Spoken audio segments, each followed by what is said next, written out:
Bismillahirrahmanirrahim. Assalamu alaikum. Today in this lecture we will study about HTML attributes. HTML की headings क्या हैं, paragraphs किस तरह से हम यूज़ करते हैं। तो अब हम इनके बारे में आहिस्ता आहिस्ता थोड़ी और चीज़ों और थोड़े और टैग्स के बारे में जानेंगे। तो सबसे पहले बात करेंगे आज एट्रीब्यूट्स की। उससे पहले मैं आपको दिखाऊंगा कि जो हमने पेज बनाया था लास्ट जो लेक्चर था उसमें, वो हमारा इंडेक्स का पेज था। अब मैं आपको पहले बता दूंगा कि अगर आपने जब भी नोटपैड पे अपनी फ़ाइल बनानी है तो आपने किस तरीके से उसे यूज़ करना है, किस तरीके से उसे ओपन करना है। पहले तो जब हम उसे HTML इंडेक्स डॉट HTML लिखा था हमने, तो जब हम उसे ओपन करेंगे तो हमारे पास इस तरीके से वो पेज जो भी हमने उसके अंदर कोड किया होगा HTML का, वो हमें इस तरीके से शो हो जाएगा। ठीक है। तो अब अगर मैं चाहता हूँ कि मैं दोबारा इसके अंदर एडिटिंग करूँ और इसके अंदर कोड अपना जो एडिट कर सकूँ, तो उसके लिए मुझे क्या करना पड़ेगा, इस पर राइट क्लिक करूँगा। मैं राइट क्लिक करके मैं इसे करूँगा ओपन विद। ये मेरे पास ओपन विद है और ओपन विद इसी फाइल को करूँगा मैं नोटपैड के साथ। अब मैंने इसी फाइल को नोटपैड के साथ जब ओपन किया तो ये मेरे पास जो मैंने HTML का कोड लिखा था वो आ गया मेरे पास। इसमें हमने यहाँ तक किया था लास्ट लेक्चर में, जब फर्स्ट लेक्चर में मैंने आपको चीज़ें बताई थी नोटपैड किस तरह से हम यूज़ कर सकते हैं, तो उसके अंदर मैंने यहाँ तक किया था, लिंक तक हमने काम किया था। आज मैंने इसके अंदर एक, आप पहले देखें कि इसके अंदर क्या क्या चेंज है। यहाँ पर लिंक के बाद आप देख सकते हो यहाँ पर एक लाइन है, फिर उसके बाद एक मेरे पास हेडिंग है। हेडिंग टाइप है लेकिन ये हेडिंग नहीं है, वो मैं आपको बताता हूँ कि ये क्या है। उसके बाद मैंने एक इमेज लगाई हुई है यहाँ पे। फिर उसके बाद मेरे पास रेड कलर में लिखा हुआ है यहाँ पे this is a super sports car. फिर उसके बाद यहाँ पर लिखा हुआ है practice makes a man perfect. और नीचे देखो, जब भी मैं यहाँ पे किसी टेक्स्ट पे आता हूँ मेरा माउस आता है, कोई चीज़ मुझे पॉप अप नहीं आती। यहाँ पे भी आता हूँ कोई चीज़ पॉप अप नहीं आती, लेकिन जब मैं यहाँ पे आ रहा हूँ तो आप नीचे देख सकते हो कि पॉप अप में क्या चीज़ आ रही है, बाय योर टीचर। मतलब आप किसी भी टेक्स्ट पे कोई भी इस तरह का पॉप अप लगा सकते हो जो बताएगा उस टेक्स्ट के बारे में। तो ये आपके टीचर कहते हैं अगर प्रैक्टिस आप जब जितनी ज़्यादा करोगे, अगर आप वेबसाइट बनाना चाहते हो, वेबसाइट बनाना सीखना चाहते हो, तो आपको प्रैक्टिस करनी पड़ेगी इस कोड की। तो ये जो चीज़ें हैं वो क्या क्या हैं, आज हम इन्हें स्टडी करेंगे। यहाँ से हम चलते हैं W3 स्कूल पे, उनकी वेबसाइट पे। तो यहाँ पर आज का हमारा टॉपिक है एट्रीब्यूट्स। तो एट्रीब्यूट्स बेसिकली क्या होते हैं, all HTML elements can have attributes. जितने भी HTML के एलिमेंट्स हैं उनके अंदर एट्रीब्यूट्स हो भी सकते हैं और नहीं भी हो सकते। कुछ जो ज़्यादा चीज़ें हैं उनके अंदर एट्रीब्यूट्स यूज़ होते हैं। तो वो एट्रीब्यूट्स क्या होते हैं, एडिशनल इन्फॉर्मेशन होती है, और वो हमेशा स्टार्टिंग टैग के अंदर हम लिखते हैं एट्रीब्यूट्स को। Attributes usually come in the name और वैल्यू पेयर्स। लाइक नेम होगा एट्रीब्यूट का इज इक्वल टू, उसके बाद कोटेशंस के अंदर हम लिखते हैं उसकी वैल्यू के, उसको जैसे अगर विड्थ थी, विड्थ बेसिकली उस एट्रीब्यूट का नाम था, और आगे हमने इमेज को विड्थ दी थी, वो 600 पिक्सल हो सकती है, वो 200 पिक्सल हो सकती है, वो कितनी भी हो सकती है। ठीक है। अब हम बात करेंगे कि एट्रीब्यूट हमने जो अभी तक यूज़ किया है, जैसे हमने लिंक के अंदर एट्रीब्यूट यूज़ किया था एच रेफरेंस का, एच रेफ का। ठीक है। तो वो बेसिकली ए टैग का, टैग क्या था हमारे पास ए, और उसका एट्रीब्यूट क्या था एच रेफरेंस। वो मैं आपको दिखा देता हूँ कि किस तरीके से हमने किया था यूज़। यहाँ पर आप देख सकते हो कि ये लिंक जो हमने लगाया था, सॉरी ये लिंक है बेसिकली। तो लिंक जो हमने लगाया था वो इस टेक्स्ट के ऊपर वो लिंक लगाया था हमने, और इसको जब भी हम ओपन करेंगे तो ये इस तरीके से ओपन हो जाएगा। तो ये टैग हमारे पास था ए और इसका एट्रीब्यूट था ये रेड कलर में एच रेफरेंस, और ये इसकी वैल्यू थी, सॉरी ये इसकी वैल्यू है जो कि जहाँ से ये पेज जो आ रहा है रीडायरेक्ट हो रहा है। फिर उसके बाद हम बात करेंगे कि इमेजेस जो टैग है, इमेज का टैग है, IMG का जो टैग है इमेज लगाने के लिए जो हम यूज़ करते हैं, इसका एट्रीब्यूट क्या है, इसका एट्रीब्यूट है SRC सोर्स। ठीक है। सोर्स को शॉर्ट फॉर्म में लिखते हैं हम SRC। तो ये इसका एट्रीब्यूट है, इसको प्रैक्टिस करके देखते हैं। आप देख सकते हो यहाँ पे कि इमेज के टैग के अंदर, स्टार्टिंग टैग के अंदर, बेसिकली ये एक ही टैग होता है इमेज का, इसका क्लोजिंग टैग नहीं होता, तो उसी के अंदर हम चीज़ें स्पेसिफाई करते हैं। ये यहाँ पर इसका एक एट्रीब्यूट है, ये इसकी पहले एट्रीब्यूट की वैल्यू है, फिर ये विड्थ उसका दूसरा एट्रीब्यूट है, ये दूसरे एट्रीब्यूट की वैल्यू है, फिर उसके बाद हाइट इसका थर्ड एट्रीब्यूट है, और ये उसके बाद इसकी वैल्यू है हाइट की। अगर हम इसके हाइट और विड्थ नहीं देते तो जो इसकी ओरिजिनल विड्थ और हाइट होगी वो हमें डिस्प्ले हो जाएगी, तो इसकी इतनी ही है जो बेसिकली हमें नज़र आ रही थी। तो यहाँ पर मैं आपको एक चेंज करके दिखाता हूँ, जो मैंने शायद लास्ट लेक्चर में भी किया था। यहाँ आप इसको कर लें, 6 था तो इसको 4 कर लें, और ये देखें अगर हम इसकी वैल्यू चेंज करेंगे तो यहाँ पे जो इमेज का साइज़ है वो भी हमारे पास चेंज फॉर्म में आएगा। तो ये बेसिकली जो हम आज स्टडी कर रहे हैं वो है टैग्स के एट्रीब्यूट्स, उनकी प्रॉपर्टीज़ के टैग क्या क्या कर सकता है, वो उसको हम किस किस तरीके से यूज़ कर सकते हैं। अच्छा, यहाँ पर एक और चीज़ मैं बताता चलूँ कि एक होता है हमारे पास एब्सोल्यूट यूआरएल। एब्सोल्यूट यूआरएल हम उस चीज़ का लेते हैं जो एक्सटर्नल होती है, मतलब ये मेरा एक सपोज करो अगर ये मैंने एक वेब पेज बनाया है, तो ये मेरा वेब पेज जिस जगह पे है, अगर उसी जगह का मैं इस इमेज को एड्रेस दूंगा तो ये वहीं से सर्च आउट करेगी। वो किस तरह से, जैसे अभी देखो ये मैंने एक फ़ोल्डर बनाया हुआ है वेब पेज के नाम से, उस फोल्डर के अंदर मैंने ये इमेज रखी है कार की, जो कि यहाँ पे डिस्प्ले हो रही है। उसके अलावा ये इमेज है बर्ड की, ये इमेज है इमेज गर्ल की, ठीक है। तो ये डिफरेंट मेरे पास इमेजेस हैं, ये मैंने इन्हें वहीं पे प्लेस किया है जहाँ पे मेरा वेब पेज है। तो ऐसी जगह या ऐसी इमेज को हम बोलते हैं रिलेटिव यूआरएल। जो एब्सोल्यूट यूआरएल होता है, जैसे मैं समझ लो कि यहाँ पे अभी इस फोल्डर के अंदर इस इमेज को, गर्ल की इमेज या बर्ड की इमेज को यहाँ से कट कर दूँ और यहाँ पर एक नया फोल्डर बनाऊँगा। इस फोल्डर के अंदर जाके मैं इस बर्ड की इमेज को पेस्ट कर दूं। अब ये जो इसका एड्रेस है आप देख सकते हो कि पहले वो, जब भी हमारा पेज जो होता है, जो हमारे वेब पेज होता है, वो अपनी सराउंडिंग में उस इमेज को सर्च करता है। अगर तो उसी फोल्डर में वो इमेज मिल जाती तो हमें कोई पाथ नहीं देना पड़ता, वो हम नाम दे देते हैं।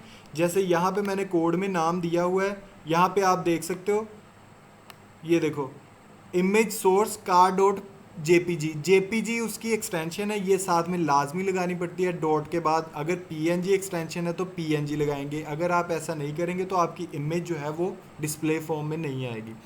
तो ये बेसिकली इस वजह से शो हुई है क्योंकि इस इमेज ने जब इमेज का सोर्स फाइंड आउट किया तो उसी पेज के अंदर इस HTML के डॉक्यूमेंट की फाइल के पास ही ये इमेज पड़ी थी, उसने उस इमेज का नाम रीड किया और उसे डिस्प्ले करवा दिया। अब अगर मैं यही कोड कॉपी करूँगा अपने बर्ड के लिए तो देखते हैं क्या होता है।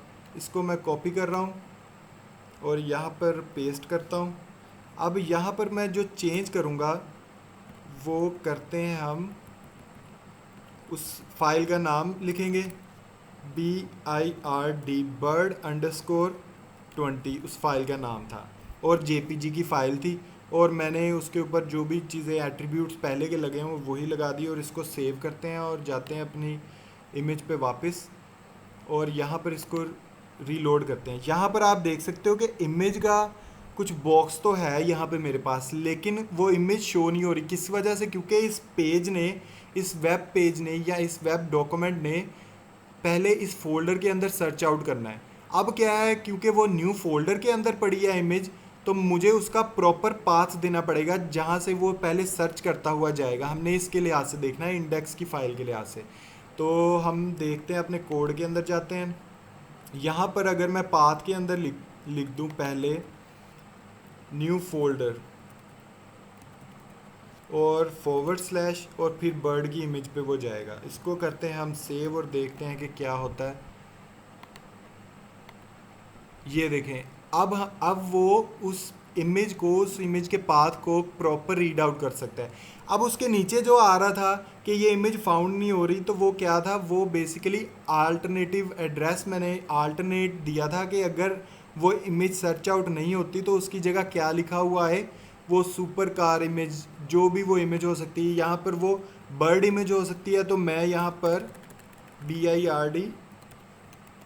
बर्ड इमेज लिख दूंगा कि वो कोई बर्ड इमेज है। अब मैं इसका अगर फोल्डर वाला जो है या कोई भी चीज़ इसमें से मिस कर देता हूँ जिससे उसे फाइंड आउट नहीं होगा, तो इसे मैं सेव करके देखते हैं हम कि हमारे पेज में क्या डिफरेंस होता है। तो ये देखो, अब उसको प्रॉपर लोकेशन नहीं मिली, फोल्डर नाम का कोई फोल्डर नहीं है यहाँ पर, इस वजह से न्यू फोल्डर है, अगर न्यू फोल्डर में लिखता तो वो न्यू फोल्डर में जाता। तो इस वजह से यहाँ पर ये जो टेक्स्ट लिखा हुआ आ रहा है ये हमारा एट्रीब्यूट जो है इमेज के अंदर एक एट्रीब्यूट है ALT का, इसके अंदर ये नाम है एट्रीब्यूट का ALT, और इज इक्वल टू करके हम इसको जो प्रॉपर्टी देते हैं, जो इसको जो भी वैल्यू देते हैं वो आएगी यहाँ पे। बर्ड इमेज मैं लिख रहा हूँ तो वो बर्ड इमेज यहाँ पे मेरे पास शो हो रहा है। तो ये कुछ चीज़ें हैं इमेज टैग की। अभी इसका हम एड्रेस, बल्कि इसको ख़त्म ही कर देते हैं यहाँ से, ये ले। अब इसको सेव करते हैं और ये हमारे पास एक पेज आ गया। अब नेक्स्ट हम बात करेंगे कि ये जो मैंने टेक्स्ट बढ़ाया हुआ है ये किस तरह से बढ़ाया है, ये देखते हैं। आगे हमारे पास एट्रीब्यूट्स आएंगे मज़ीद, उनमें डिस्कस करते हैं। आपको पता चल गया एब्सोल्यूट एड्रेस क्या होता है, रिलेटिव एड्रेस क्या होता है। रिलेटिव एड्रेस जो उसके बिल्कुल पास होता है, और ये ज़्यादा अच्छी अप्रोच है कि आप रिलेटिव एड्रेस या रिलेटिव URL यूज़ करें कोई भी चीज़ यूज़ करते हैं। अगर आप किसी और वेबसाइट की चीज़ यूज़ करोगे तो उसमें कॉपीराइट का इशू भी आ जाएगा, एक्सटर्नल हो सकता है कि वो आपको अलाउ ना करें अपनी इमेज शो करवाने के लिए। तो इससे बेहतर है कि आप अपने सोर्स जो इमेजेस हैं वो आप अपने पास अपने ही फोल्डर में सेव रखें और वहीं से डिस्प्ले करवाएं अपनी वेबसाइट पे, वेब पेज पे। फिर उसके बाद बात करेंगे द विड्थ और जो हाइट है एट्रीब्यूट की, जो इमेज के अंदर वो हमने देखा कि पिक्सेल्स में हम हाइट और उसकी विड्थ देते हैं। यहाँ पर इसको ट्राई कर लेते हैं, ये देख सकते हो आप। ये मैं यहाँ पर आपको इसका कोड कॉपी करके आपको इसमें फ़र्क बताऊंगा कि किस तरीके से होता है। ये मैंने 3 इमेजेस को कॉपी कर लिया, इसको रन करके देखते हैं। 3 इमेजेस मेरे पास आ गई, क्योंकि ब्राउज़र की जितनी लेंथ होती है वो उतने में डिस्प्ले करेगा, तो वो क्योंकि उसके आगे डिस्प्ले नहीं कर सकता, कम जगह है, इस वजह से उसने नीचे डिस्प्ले करवा दी और स्क्रॉल डाउन करके हम 3 इमेजेस देख सकते हैं। अब इसको मैनेज अगर मैं एक लाइन में करना हो मैंने, तो फिर मैं क्या करूँगा, इसको मैं दे देता हूँ विड्थ 150 की, और हाइट इसको देते हैं 200, इसकी हाइट कर देते हैं हम 300, इसकी हाइट करेंगे यहाँ पे 200 करते हैं, यहाँ पे 300 ही ठीक है। फिर उसके बाद यहाँ पे 400 कर लेते हैं, यहाँ पे 300 कर देते हैं विड्थ इसकी। अब देखते हैं कि क्या डिफरेंस आता है इनमें। अब आप देख सकते हो जो लास्ट वाली इमेज है, अगर मैं उसकी विड्थ थोड़ी और कम कर दूं तो वो भी हमें यहाँ पे ही डिस्प्ले इसी लाइन में आ जाएगी। 150 कर रहा हूँ, तो ये देखो, ये डिफरेंट साइजेस आप दे सकते हो अपनी इमेजेस को अपने पेज के मुताबिक कि आप किस तरह से डिस्प्ले करवाना चाहते हो चीज़ों को। उनको बॉर्डर भी आप दे सकते हो, वो हम नेक्स्ट आगे देखेंगे चीज़ों को, और डिव क्या होता है ये भी सारी चीज़ें देखेंगे। अभी बेसिक्स जो है टैग्स का आपको पता होना चाहिए, टैग्स कौन कौन से किस किस चीज़ के लिए यूज़ होते हैं। एट्रीब्यूट्स क्या होते हैं, एट्रीब्यूट्स उन टैग की प्रॉपर्टीज़ होती हैं जो हम उस टैग को यूज़ करते हुए चीज़ों में तब्दीली या चेंजेस अपने मुताबिक ला सकें। अब हम बात करते हैं आगे दी आल्ट एट्रीब्यूट। आल्ट एट्रीब्यूट के बारे में मैंने आपको बताया कि अल्टरनेटिव जो इमेज होती है वो उसको अगर इमेज नहीं शो हो रही तो वो आल्ट का जो एट्रीब्यूट है वो उसमें जो भी मैसेज होगा, जो भी वैल्यू होगी वो डिस्प्ले कर देगा। नेक्स्ट है जो मोस्ट इम्पोर्टेंट है इस लेक्चर के लिए, इस लेक्चर में, वो है स्टाइल का एट्रीब्यूट। स्टाइल एट्रीब्यूट एक ऐसा एट्रीब्यूट है, जब हम CSS कास्केडिंग स्टाइल शीट पढ़ेंगे उसके अंदर आप जानोगे कि ये इसका फॉर्मेट इस तरीके से क्यों है। तो अभी के लिए आप सिर्फ इतना ही जानो कि किसी भी टेक्स्ट पे, किसी भी जगह पे हम स्टाइल का एट्रीब्यूट यूज़ कर सकते हैं। स्टाइल का एट्रीब्यूट बेसिकली ये इस टैग का एट्रीब्यूट है। आगे स्टाइल खुद एक बहुत बड़ी प्रॉपर्टी है, उसके अंदर भी ये उसका एट्रीब्यूट होता है। जैसे पहला जो है वो एट्रीब्यूट, यहाँ पर हम इज इक्वल टू का साइन यूज़ करते हैं, लेकिन इसके अंदर हम कॉलन का साइन यूज़ करेंगे, जो कि समझ लो कि इज इक्वल टू वैल्यू देते थे हम यहाँ पर, लेकिन यहाँ इसकी वैल्यू के अंदर पहले हम एट्रीब्यूट बताएंगे स्टाइल का कि किस किस्म का स्टाइल, जैसे हर बंदे का स्टाइल अलग होता है, इसी तरीके से हर इस स्टाइल के अंदर भी बहुत ज़्यादा चीज़ें हैं। तो इस स्टाइल के अंदर हम पहले उसका एट्रीब्यूट बताएंगे, फिर उसकी वैल्यू बताएंगे कि वैल्यू क्या है। जैसे कलर, हम स्टाइल एक यूज़ करना चाहते हैं जो कि है कलर, और उस स्टाइल, वो स्टाइल की वैल्यू क्या होगी, रेड, वो रेड कलर होना चाहिए। This paragraph is red. तो इसको हम ट्राई करते हैं। तो ये देखो आप, पी के पैराग्राफ पे हमने जो पैराग्राफ के टैग पे एक एट्रीब्यूट यूज़ किया है स्टाइल नाम का। स्टाइल कीवर्ड है, उसके अंदर इज इक्वल टू लगाने के बाद कोटेशंस के अंदर हम लिखते हैं कलर और कॉलन्स, और उसको वैल्यू देते हैं कि किस कौन सा कलर होगा। यहाँ पे जो मेरा फेवरेट कलर है वो है पाउडर ब्लू, पाउडर ब्लू। ये देखो, अब ये इसका कलर चेंज हो गया यहाँ पे। तो ये सारे कलर जो हैं ये सारे आपको यहाँ पे मिल जाएंगे। इसी वेबसाइट पे मैं आपको बताऊंगा किस तरह से उन्हें सर्च आउट करते हैं। अच्छा, और इसके अलावा एक इसका बैकग्राउंड कलर भी हम चेंज कर सकते हैं। वो उसके लिए कीवर्ड हम यूज़ करते हैं बैकग्राउंड, और ये इस तरह से हम लगाएंगे।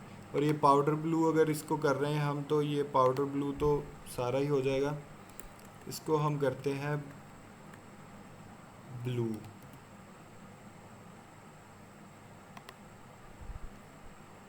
UND, sorry, background colour.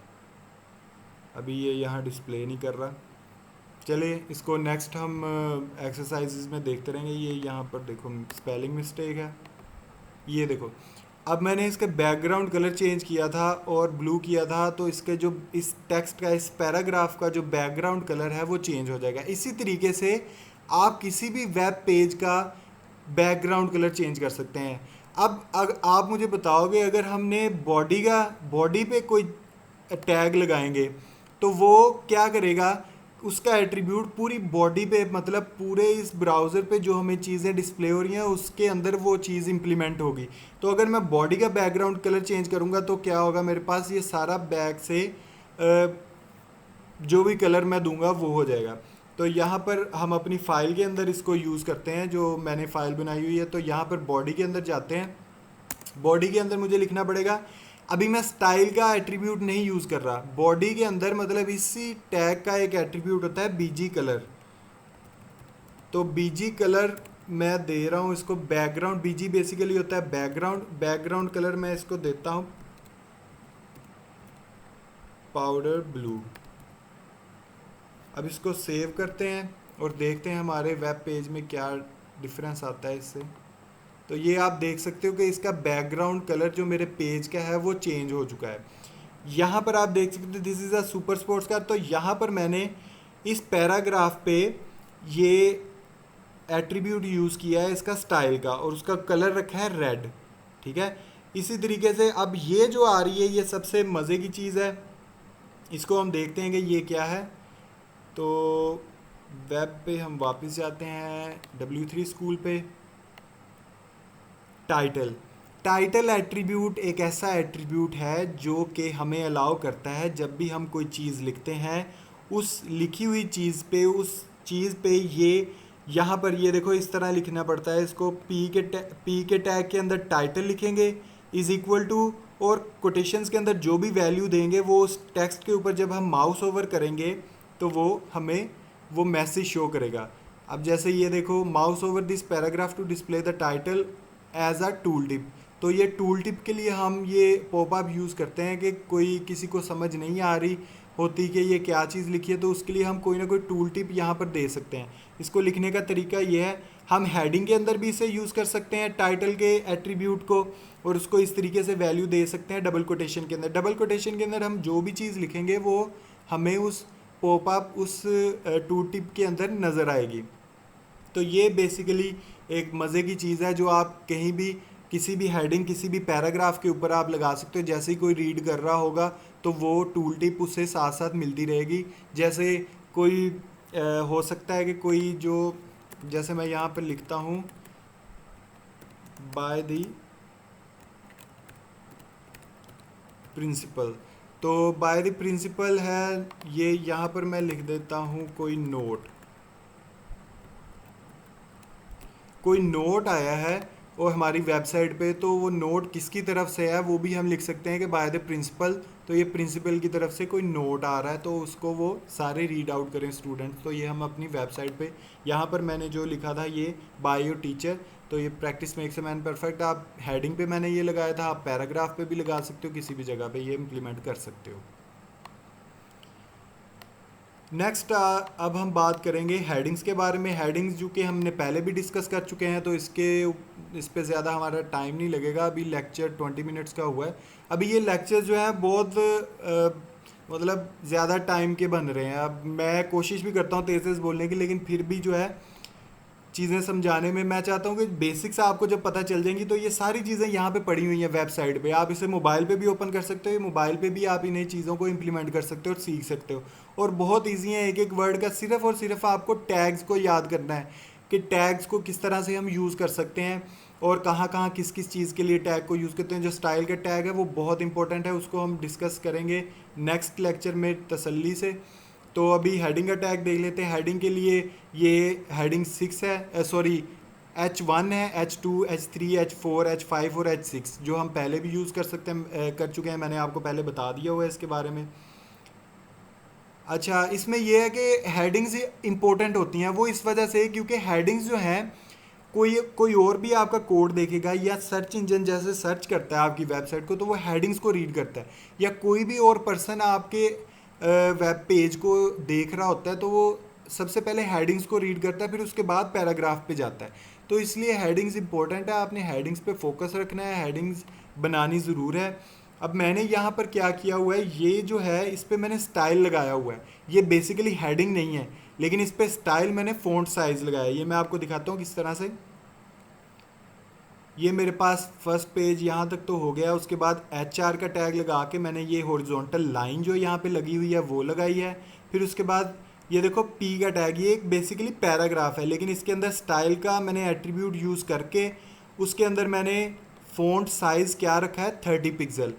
30 pixel जो H1 होता है वो 30 पिक्सल होता है हमारे पास। अगर मैं इसको 50 पिक्सल कर लूँ और इसको सेव करता हूँ और अभी यहाँ पे मैं रिफ़्रेश करता हूँ तो ये आप देख सकते हो कि इसका साइज़ और बढ़ गया है। तो इस तरीके से हम जो है अपने टेक्स्ट का साइज़ भी बढ़ा सकते हैं। स्टाइल जो है ये बहुत काम का एट्रीब्यूट है, इसको आपने याद रखना है। इसके अंदर जो चीज़ें जो एट्रीब्यूट्स इसके अंदर यूज़ होते हैं उनको भी अलग से याद करना पड़ेगा कि फ़ॉन्ट साइज़ है, फ़ॉन्ट फैमिली है, इस तरीके से बहुत ज़्यादा टैग्स यूज़ होते हैं इसके अंदर और बहुत मज़े का है ये जो स्टाइल का एट्रीब्यूट है वो।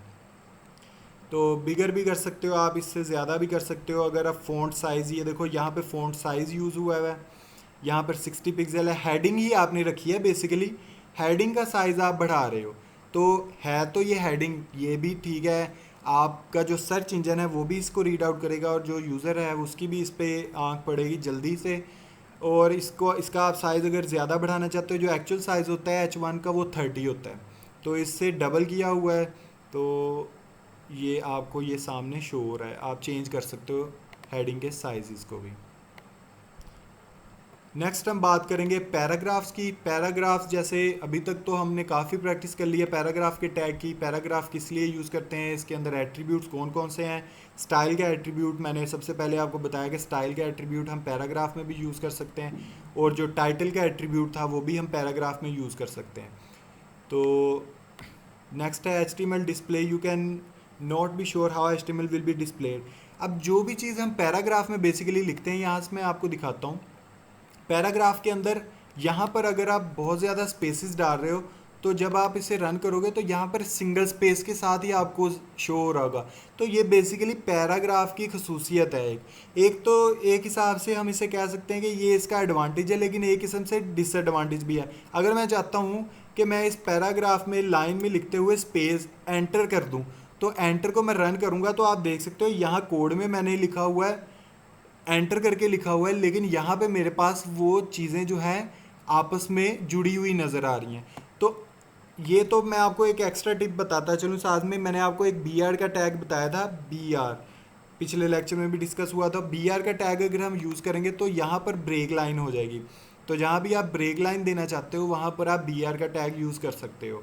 इसके अलावा अगर आप चाहते हो कि जो चीज़ आप यहाँ पर लिखो वो वैसे की वैसी ही शो हो आपको नेक्स्ट आपके ब्राउज़र की स्क्रीन पे, तो उसके लिए हमारे पास एक और टैग होता है PRE का। अब यहाँ पर देखो, जैसे यहाँ पर इन्होंने एग्जांपल दी हुई है, यहाँ पर इसमें कोई स्पेसिस नहीं है ज़्यादा, इसमें स्पेसिस हैं। इसको देखते हैं, पहले पहले ये बंद कर लें। बाकी ये देखें, इसे ट्राई करते हैं। यहाँ पर हमारे पास जो ऊपर वाला पैरा है इसके अंदर स्पेसिस जो हैं वो नॉर्मल है, लेकिन जो नीचे वाला पैरा है इसके अंदर डबल डबल स्पेसिस दिए हैं। लेकिन आप लोग देख सकते हो कि यहाँ पर ये भी पैरा बिल्कुल सेम हमें ब्राउज़र पे नज़र आ रहा है, नीचे वाला पैरा भी ब्राउज़र में सेम नज़र आ रहा है। क्यों? क्योंकि इसमें एक्स्ट्रा स्पेसिस अलाउ नहीं है पैराग्राफ के अंदर, ना एक्स्ट्रा जो एंटर्स हम करते हैं वो भी, नेक्स्ट लाइंस भी अलाउ नहीं है।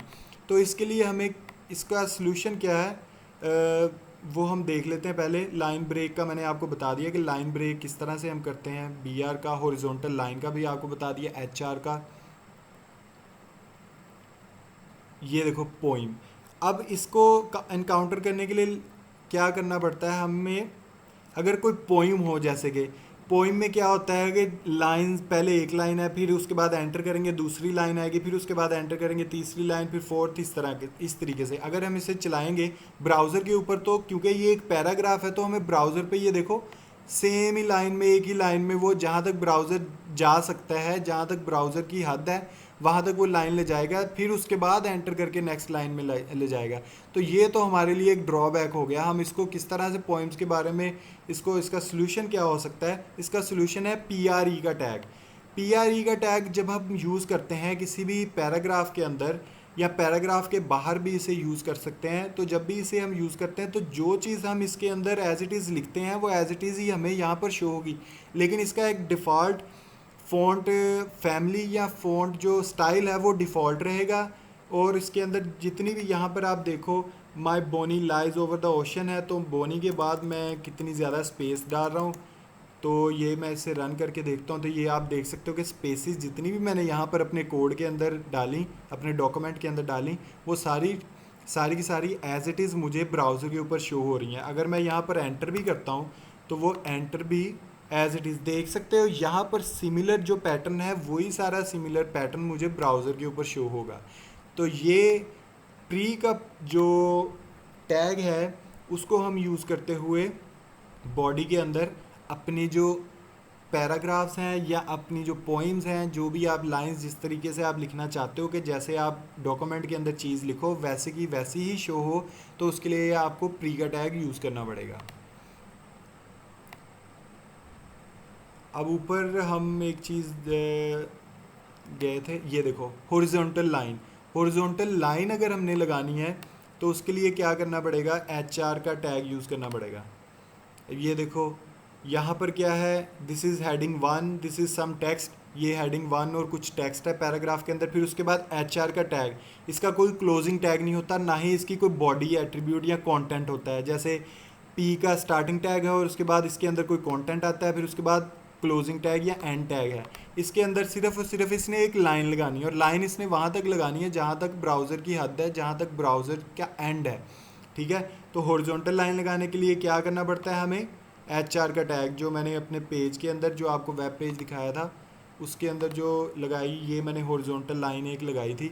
अगर मैं यहाँ पे 2 लाइंस लगाना चाहता हूँ तो मुझे क्या करना पड़ेगा? यहाँ पर एक दफ़ा फिर से HR लिख रहा हूँ और इसे सेव करता हूँ और इससे आके रिफ़्रेश करता हूँ, तो यहाँ पर आप देख सकते हो 2 लाइंस मेरे पास यहाँ पर हॉरिजॉन्टल फॉर्म में लग गई। तो इस तरीके से आप अपना वेब पेज का लेआउट खुद डिज़ाइन कर सकते हो कि ये आपका हेडर है, यहाँ पर आपका मोनो आएगा, यहाँ आपका वेबसाइट का नाम आएगा, यहाँ पर कोई इमेज लगा सकते हो, फिर इस तरीके से नेक्स्ट कंटेंट आएंगे। और इसके अंदर अभी बहुत सारी चीज़ें हैं जो आपको सीखनी है।